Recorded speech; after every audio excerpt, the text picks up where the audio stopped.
Today we're going to learn about how different things in our environment and how we live can affect our health. This includes the air we breathe, the food we eat, and even how we interact with others. First, let's talk about the air. Breathing clean air is really important because dirty air can make us sick.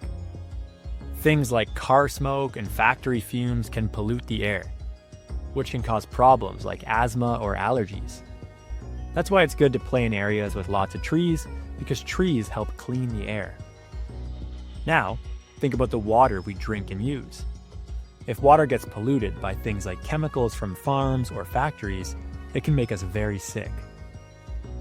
That's why it's important to keep our water sources clean, and why some people use filters at home to make sure their water is safe to drink. Food is another big part of staying healthy. Eating lots of fruits and vegetables can keep you strong and healthy, but eating too much junk food, which has lots of sugar and fat, isn't good for you. Also, sometimes harmful chemicals or germs can get into food, which is why it's important to wash fruits and vegetables and make sure meat is cooked properly. Exercise is also super important. Being active helps keep your body strong, your heart healthy, and your mind happy. When you play outside, run, swim, or even play sports, you help your body in so many ways. We also have to think about technology.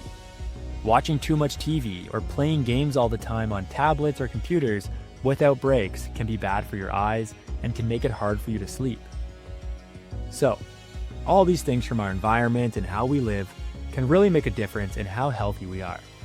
It's important to try to have clean air and water, eat healthy foods, stay active, and not spend too much time on screens.